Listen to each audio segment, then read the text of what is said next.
Hi, Peter Boyles from 710 KNUS, the morning show on Saturdays, and welcome to something that Mark Crowley and Kelly Michaels put together. I dubbed it the shoot, and it really comes from professional wrestling where everything is a work, and then every once in a while something gets real and they call it a shoot. And this one, I don't even know how to begin. I have a dear friend here in studio with us right now watching the shoot being done, Steve Wells. Wells and I became friends, and Wells says, I want you to meet some people, come on up. So I go to Weld County, and we go over to a place that's been dubbed the farm, and I walk in the door, and I meet Jason, his brother, everybody that's working there, and I see what I can't describe. So I asked Jason Suntych to come down and be part of the shoot. He brought some of the products.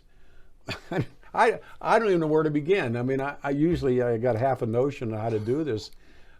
I don't have a clue to what I watched, except there's a word that follows O, and that way I had an O fill in the blank moment. And Steve tells me he had a similar experience. So with Mark in the room and everybody watching this, tell me what this is. It is a new paradigm in terms of lighting for people, and we're proving on a daily basis how badly this technology is needed. I mean, it's amazing. And well, like I said, you call it the farm. And Steve took me to the farm. The farm is, what was it before you guys took it over? It was an old onion storage facility that sat vacant for 5 years before we moved into it. So you can imagine where we started versus what you were able to see. But it's turned into a great facility for us. How many employees? We've got about 25 employees right now. It's amazing. I mean, like I said, I had my hands in my pockets, walking around, and all of a sudden I'm lighting up. I'm going, oh man, look at this, look at this. And then each time we would take a step and they go, but wait, there's more, and pull back the curtain. And when we got to the chickens, that was, so before we talk about the technology, talk about what you're able to do with chickens. So we've lit about 4.5 million commercial laying hens in 10 different states in the last 5 years. And what we've been able to prove— Say that number again. 4.5 million laying hens in 10 states over the last 5 years. All right. And we've done that with some top commercial producers here in the U.S. And what we've proven commercially is that by calming the birds via light, we're able to get the birds to produce more eggs, larger eggs, have better longevity, have better body conformation, and all of that results in profitability for the producer. And it's true. Yeah, and you've seen the temperament differential. You really have to see it to believe it. But birds under white light, just like we're sitting under right now, and most people sit under every day, have an entirely different behavior than the behavior that they have under our lights. You and your brother, they pull these curtains back, and they're pens full of chickens. These lights are over one set of chickens, and the other set of chickens are under these lights. Now, seeing's believing. He said, hey, watch this. And they wave their hands over the chickens that are under the white lamps or the white lights. Chickens go bat crap, as chickens tend to do. Now, watch this. We take the other one, they open the curtain up, these little bigger chickens, but they're same age, right? Exact same age. And they wave their hands, I mean, even harder. Those chickens just, hey, let's go lay some eggs. And you can imagine, so that's 24 birds per cage that you were seeing there. Extrapolate that into a 200,000 bird house. We've got multiple trials where we've got barns side by side with the exact same age bird. And to see the behavior differential extrapolated over 200,000 birds instead of 25 birds, that picture becomes even more clear. Honest to God, you guys, this was, I mean, I was taken to see the elephant. I couldn't believe how cool this is. Then you have a whole agribusiness where you're raising crops under these lamps. We are. That's actually where we started. Brother has a interesting degree, which is mechanical engineering, electrical engineering, plant physiology. And he was using in his master's thesis, and he will tell you that it had no practical purpose whatsoever, but he was using pulsed laser light to listen to plants breathe. And he recognized that if you only gave a plant what it could use when it could use it and removed that extra stress of extra light, the plant thrived. And you could grow a plant much faster with a fraction of the power. And so that's really where all of this started, was with plants. We did the first 5 years of experimentation with plants. And then Occam's razor, we're all controlled by the same sun. Yes. So we had an opportunity to light poultry with the thought that whatever is working for a plant, let's see what that will do with animals. And the difference is not that much. It's pretty much the same thing. Interestingly, as we have evolved the business and the way that we come up with what we call recipes, or the way that we're pulsing alternating wavelengths of light, we found that we can derive those recipes from plants.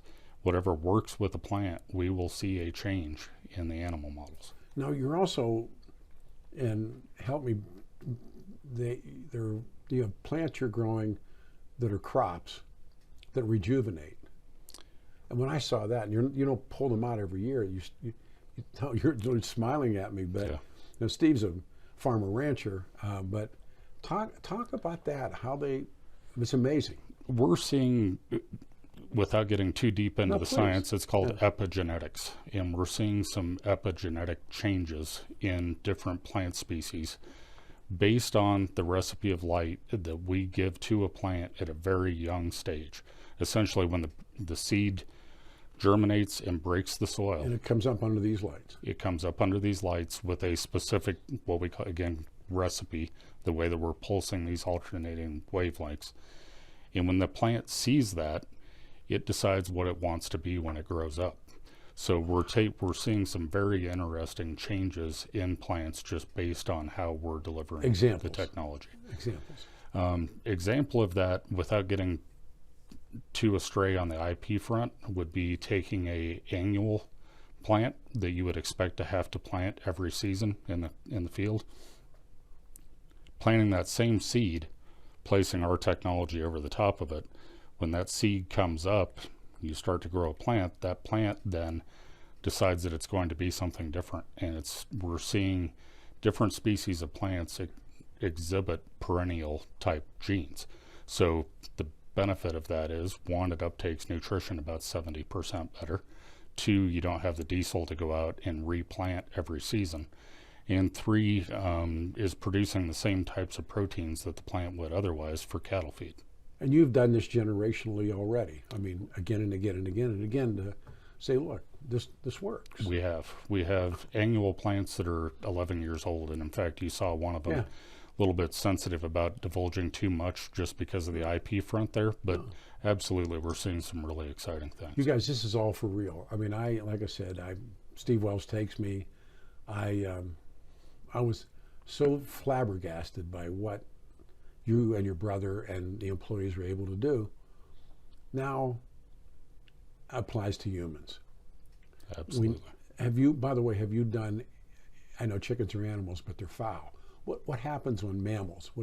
What happens then? So, great question. Yeah. Next leap that we took after working with poultry is we started working with Colorado State University on dairies. And see, it's legit. I mean, for real, truly. Yeah. Very similar technology. In fact, some of these same bulbs were used in the dairy initially. And what we were able to show, we were hoping to reduce stress on those animals, again, being mammals just like we are.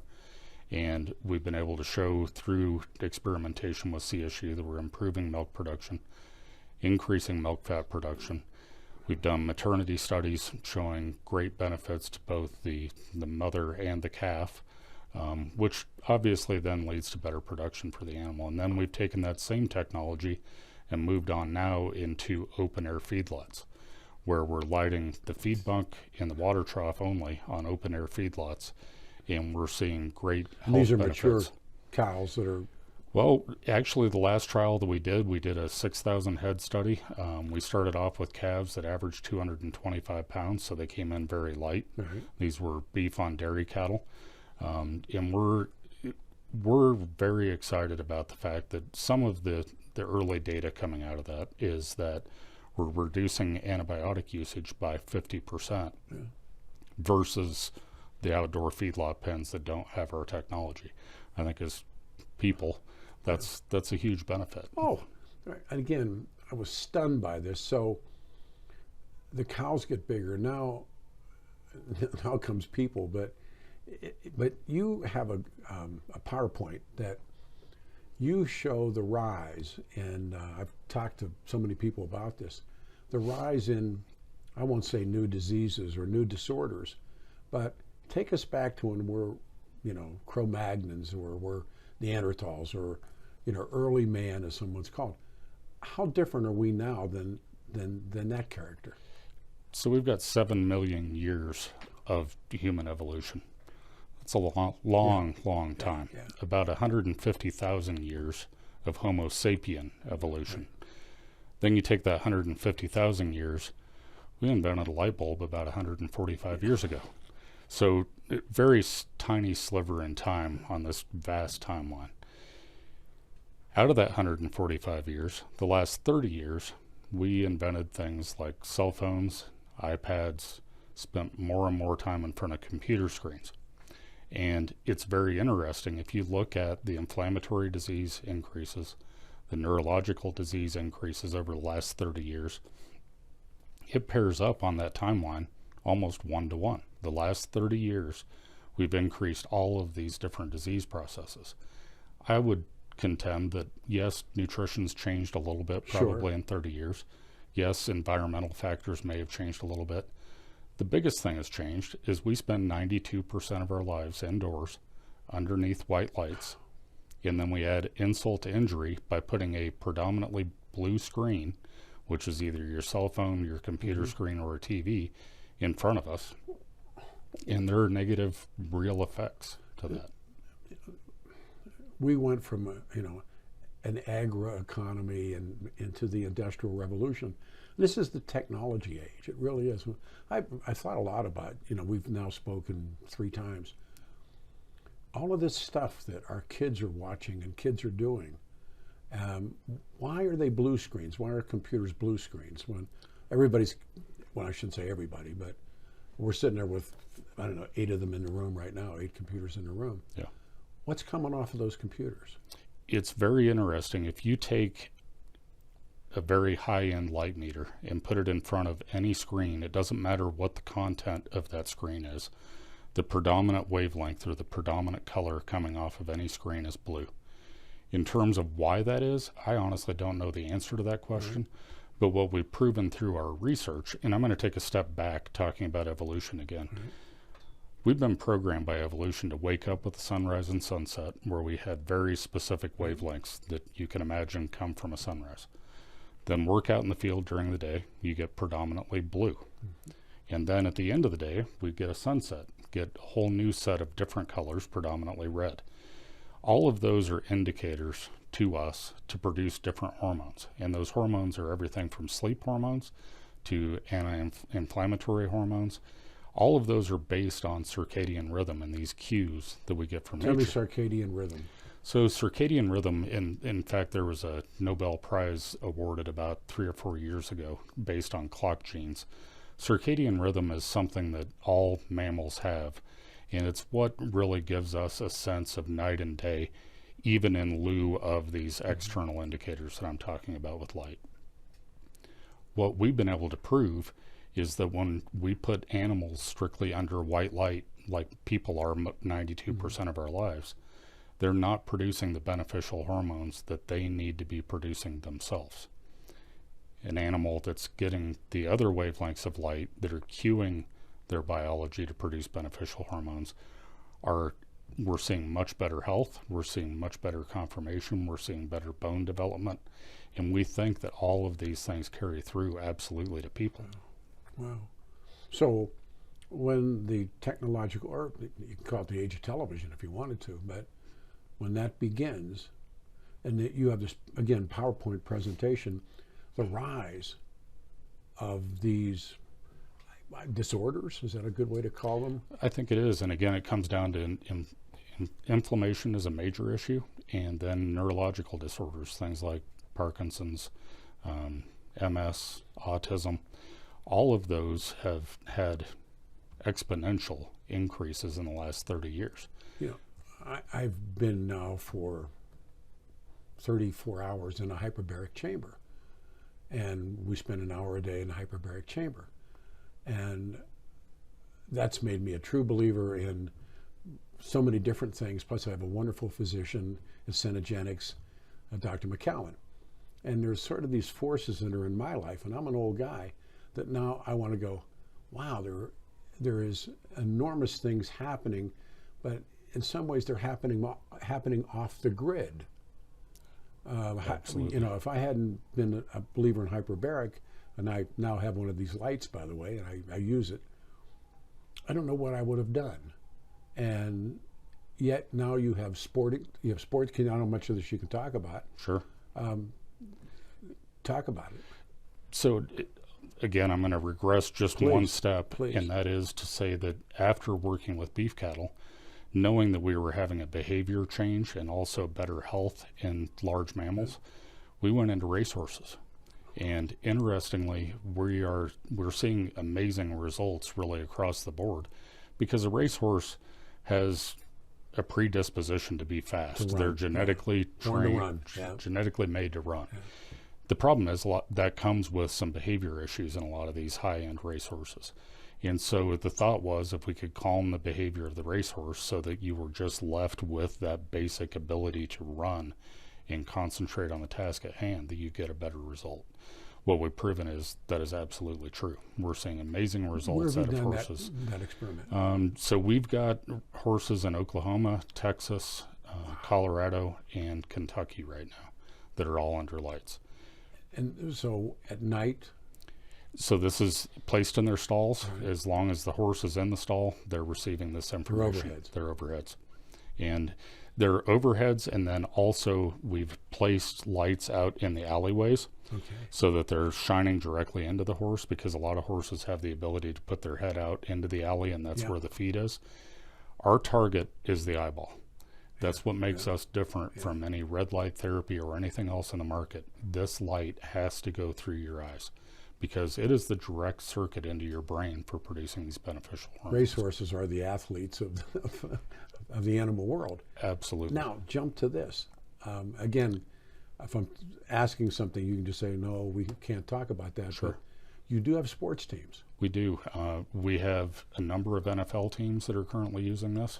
We have one major league team currently using this. We have 2 NHL teams. We have, right now, we've got multiple NCAA Division I football and basketball teams, and I can tell you that we're adding to that list on a weekly basis. So what's it look like where they sleep or where they exercise? So great example that I can talk about is Colorado State University football. We put 180 lights into their system. Each player has a light that they take home. They use it at their residence. So we're not interfering with the scholastic day or the athletic day. This is something they're truly just using when they get back. And they use it for 45 minutes before they go to sleep. Again, shining towards their eyes. They can still play video games. They can still watch TV. They can still use their cell phone. But this is just an additional light that's coming in. And we did a study with Whoop, which is a wearable device that tracks heart rate and sleep, all of the different biometrics that you can track with a wearable. And the initial data coming in from that study shows that we're increasing the recovery of these athletes by 12%. Wow. We're increasing heart rate variability by 11%, and we're decreasing resting heart rate by 3%. Yeah. That's really exciting to me, because you're talking about young athletes that are already in the prime of their life and in great condition. It begs the question of, what can that do for me? What can it do for you? Sure, of course. I mean, again, bouncing back between what McCallum teaches and hyperbaric stuff, and, I always kind of dismissed a lot of those things until the last, 10, 12 years of my life. And I realize, and these things are just really amazing. And when the hyperbaric thing, and then you realize that the Steelers, Major League Soccer players in Europe, Grand Prix drivers, Tom Brady, they're sleeping in hyperbaric chambers. This is just the next, it's a step, I don't know which way they go, but So the question, I think everybody that's watching this, what happens when that beams into my eyes or into the eyes of a racehorse? What happens? So again, without delving too deep into the science, what's very interesting about this is that the lights are only on 9% of the time. They're off 91% of the time, but they're pulsing so quickly.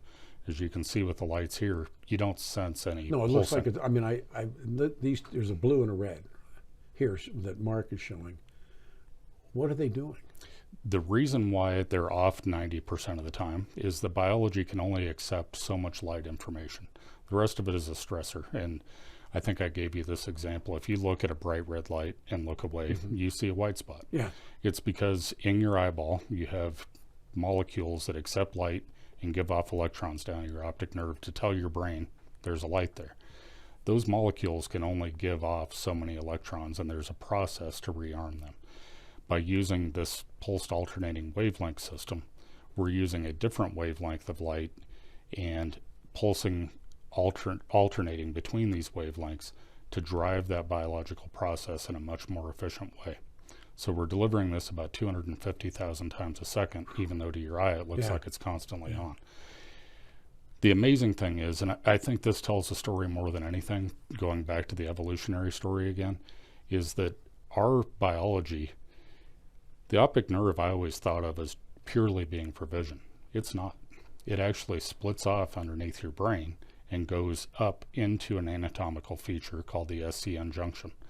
That then goes on to the hypothalamus, pituitary, and pineal gland that are responsible for all the hormones that we create. So I think you just look at the physiology of a person, it tells you how important these light inputs are to our well-being. And we've, as a society, because we spend 92% of our lives indoors, we no longer have those inputs. And these are the inputs. These are the inputs. This is the way that you can get back to nature, living in the society that we have today, which you're still going to be spending a lot of time in front of a blue screen. But this, we believe, is the tool to help us get back to what those natural pathways are. Why is one light blue, green, and one light red? It's interesting. We probably at this point have tens of thousands of recipes that we've tried with plants, with poultry, with large mammals. And interestingly, I always feel like if we had a long list of side effects, that we would be taken a lot more seriously than we are. We haven't yet to find a negative side effect from any of the recipes that we use. What we're finding is the body's not going to create a negative hormone based on visible light input, but it will take those inputs for benefit. And so going through these tens of thousands of different recipes, we've identified specific recipes through academic research that we've done with universities like Colorado State, Purdue University, where we've proven benefits. The red lamp is really proven to be, one, a huge benefit in sleep. And sleep drives absolutely everything that we do. If you don't sleep, you can have the greatest nutrition, you can have the greatest workout plan. If you don't have that pedestal of sleep to put those two things on, you really are playing a fool's game. You have to have the sleep to have the recovery, to have the benefit of those. And so the red recipe is what we've proven to improve sleep. That is what the Colorado State football team is using right now. I've seen some of the pictures. They look like, I mean, it's like they're almost bunk beds. Or yeah, and that's actually at the University of Houston basketball. That's University of Houston men's basketball that I think right now is ranked number 3 in the country. They did a major renovation of their training facility. They're sleeping under these. All based on sleep. And so they've actually built sleep bunks for the players, where between classes, instead of taking a half-hour hike back to the dorms, they go to the training facility and they can hang out in these sleep bunks. We have our technology in each one of those sleep bunks to improve the sleep. And the strength coach there at University of Houston has put out on Twitter pictures of the technology and the benefits. And what he's looking at this as is, if I can get players to sleep an extra 30 minutes a day over the span of an entire year, look how much benefit we're creating for these players. And the benefits are not only in terms of athletic performance, it's in terms of mental performance, the ability to remember plays, the ability to remember responsibilities. And so those are the real benefits that we're seeing coming in. I think if you talk with the Colorado State football coaching staff, they're seeing benefits personally, and then they're also seeing the benefits in the players in terms of recovery and just being focused on the task. Why the blue-green? Blue-green, we have proven through, again, academic research to be able to grow a better skeletal system, to increase lean muscle mass, and with that better skeletal system, increase bone strength. The other thing is, again, when you think of the evolutionary example, blue light during the day is when we were alert and functioning and hardworking. The feedback that we're getting from the field, a lot of coaches are now using this at their computer desk. And I can tell you the Colorado State story is the head coach, Coach Norvell, actually unplugs his light from his desk when they have a team meeting with coaches and brings it in and sets it in the middle of the conference table. Wow. And they're seeing benefits just in terms of mental acuity because, you know, the requirements and strains on an NCAA Division I football coach are amazing. The obvious question right now is, where's it end? We are at the beginning of this. That's my sense of it. This is all new cut road. If you take DNA has 4 variables. Out of those 4 variables, you can make 20 different amino acids and 20,000 different proteins. Now take visible light from 300 nanometers to 800 nanometers, and even take that into 10 nanometer chunks. The way that we're pulsing these alternating wavelengths of light, imagine the variability there. We're at the very beginning of what we believe the potential of this is. Well, if I were to ask you to, there is no end game to this, but I mean, like I said, when you take the tour of the farm, you see all these guys really, really working and showing you stuff that they're doing, including making computer boards. I mean, there's all kinds of stuff going on. Where do you see this in the next 3 to 5 years being used?